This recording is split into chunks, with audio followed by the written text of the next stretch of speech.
Welcome to Trail Time Stories. We hope you enjoy the scenery as we read stories that step out of the normal day-to-day mundane routine and help put ourselves in the character of those that have been briefly pulled from their sanctuary of safety and all too often times, their sanity. If you like the content, please like and subscribe as there will be much more content in the near future. The following true ghost stories were posted on yourghoststories.com. Story 1 is titled Playing Wolf Wolf and was posted by Jackton on May the 3rd of 2020. When I was young, I lived in Michigan where our home was out in the country. The area was made up of cornfields and trees. We had a big family and we got together all of the time. One of our favorite games was called Wolf Wolf. It was played at night. One person would be the wolf. They would go out into the dark and hide. The rest would wait for that person to call Wolf Wolf and they would head out to find the wolf. Once the wolf was found, we would holler wolf and race to the goal. Anyone caught would then be a wolf and it would keep going that way until there was one person left. One night my friends were over from around the block and we decided to play Wolf Wolf. There were 6 of us playing and I was the start wolf, so I went out to hide. It was around 2 a.m. and my friends came to find me, but when they did not run. So I was wondering what was up. They asked me who the kid was over by the tree. I thought they were playing a game on me and trying to scare me, but they kept asking. So I asked where, and they proceeded to lead me to the spot. Right in front of my grandmother's house, there was a cedar tree that was bare of branches, 6 to 7 feet off the ground. Sitting at the base of the tree was another kid about our age. He had his back against the tree and his arms around his legs like he was sitting in a fetal position. He had his head down. I said to him, "Hey, who are you and what are you doing?" He did not answer or look towards us. My friends would not get near him, so I said it again, and still he did not answer again. I walked towards him and got to about 5 feet from him. He then looked up at me with big red eyes. I started walking backwards away from him and turned. My friends had already bolted back for my house. I then ran after them, making sure I was not followed. It was the scariest thing I have ever seen in my life. My friends were crying when I caught up to them and still had to walk 2 miles home. I begged my father to take them home, but he would not because he had to get up for work the next day. So I decided that I would walk them home. Keep in mind that this is Michigan and most of the way was wooded area. When we got them home, I then said goodnight and had to walk back home by myself at 3 a.m. The whole way home, all I could hear was something walking right behind me. The fear that washed over me was crazy bad. I had all I could do not to bolt and run in terror, but I did not. I did not want it to think I was afraid. I made it home just fine, but since then, I have always been aware of the things in the night. Even now that I am older, it is still very hard for me to go out into the night alone.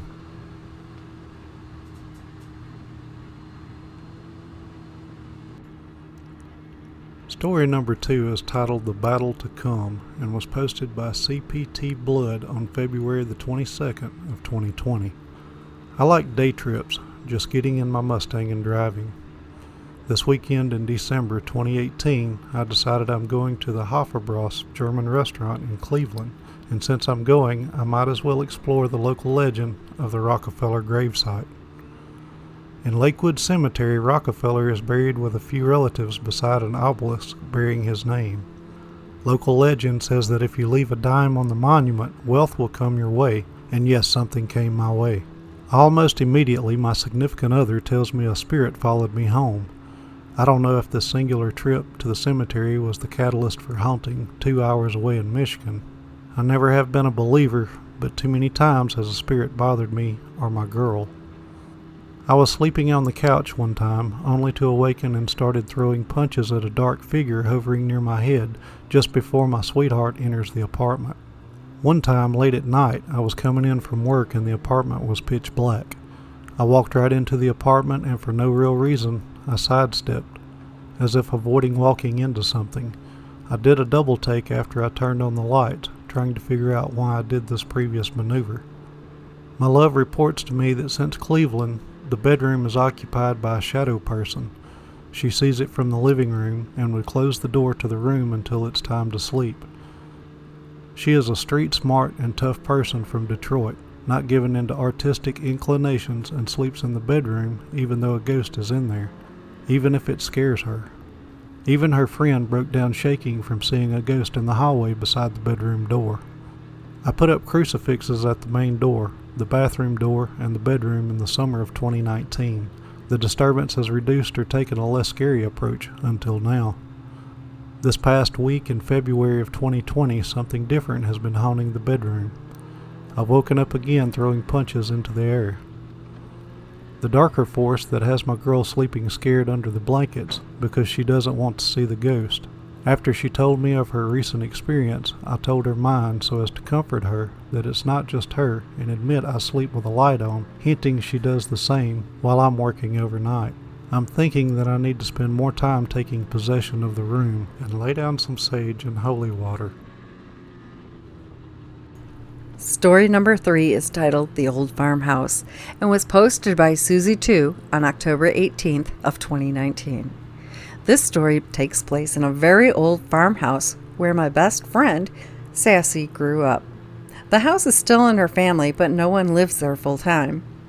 This house is on an old dirt road with an old red barn. Sometimes a few of us will go out there for a bonfire or cookout.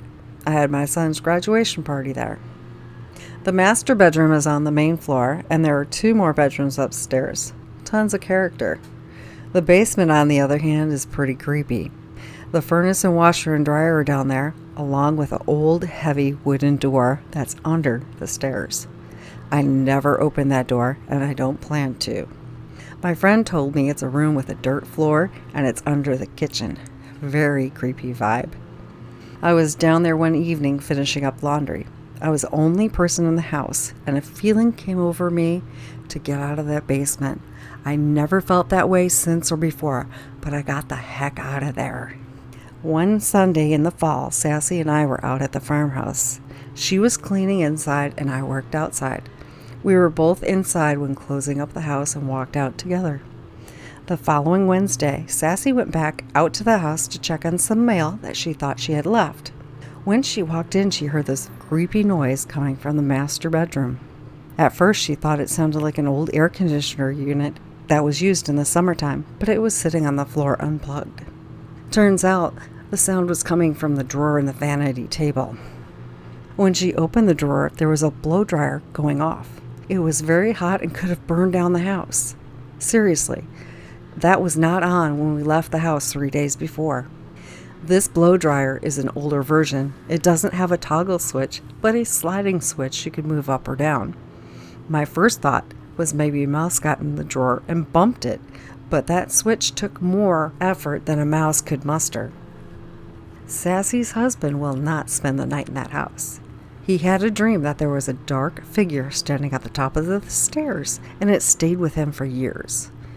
Other family members have heard strange sounds, and Sassy's brother won't stay out there unless he has a gun with him. Like he's gonna shoot a ghost, LOL. On a side note, Sassy's mom passed away in that house 13 years ago. Her ashes are in a nice box in the closet in the master bedroom. I don't think it's her at all, but she never really did like Sassy's husband. Story number 4 is titled Edmund Fitzgerald Exhibit and was posted by James F. on April the 22nd of 2019. I was born in Michigan and recall back in November 1975 when the ore carrier Edmund Fitzgerald sank during a violent storm in Lake Superior. All hands were lost during the sinking and no bodies were ever recovered because the ship sank so suddenly. The sinking was about 15 miles from Whitefish Point, where the Great Lakes Shipwreck Museum currently resides. In September of 2018, I was in northern Michigan on business. I had some time to kill and decided to visit the museum. After crossing the Mackinac Bridge, I began the 1.5-mile drive to the museum. What was once a sunny and warm day had turned cold, gray, and rainy. I experienced uneasy feelings as I drove the desolate Upper Peninsula roads. I could not understand why, but I dismissed the feelings to overwork and stress. I finally arrived at the museum in a downpour. I ran inside and paid the admission fee to a friendly middle-aged woman. I was the only one there. The museum was laid out well with exhibits and artifacts from shipwrecks starting in the 1800s and ending with Edmund Fitzgerald. By the time I reached the Fitzgerald exhibit, I had learned very little was recovered from the shipwreck because it sank so quickly. However, a lifeboat broke free during the sinking and was recovered the following day. With the lifeboat was a case which included a flare gun, a lantern, a first aid kit, and other items. Those items were displayed in a glass case. As I studied the items, the earlier feelings of anxiety returned. Within seconds, anxiety turned to fear, and after that turned to pure terror. I was so lightheaded I thought I was fainting. I was able to collect myself and bolted for the exit. I went right by the front desk where the lady was and went back outside. My heart was racing. My breath was short, and I thought my head would explode. I soon collected myself and asked what just happened. I decided to go back inside to comfort what just occurred. I walked right past the lady again and into the museum. Within seconds, the same emotions of anxiety, fear, and terror swept over me. There was no negotiation, and I exited the museum again with no intention of returning. I spoke with the lady and told her I'd just had a paranormal experience by the Fitzgerald exhibit. She admitted to being a sensitive herself and said the museum is highly active. She also said once or twice a week visitors would have an experience similar to mine, or see apparitions, or even hear voices calling for help. This was reassuring because I thought I was going nuts. I have had my share of psychic or paranormal experiences in my life, but this by far was the most intense. During the drive back to my motel, I thought about the anxiety, fear, and terror I experienced and realized that is what those doomed crew members felt. Anxiety during the storm, fear when the ship was losing control, and terror when they realized it was sinking. Story 5 is titled The Easter Bunny. It was posted by Elena Maria on March 18th of 2019.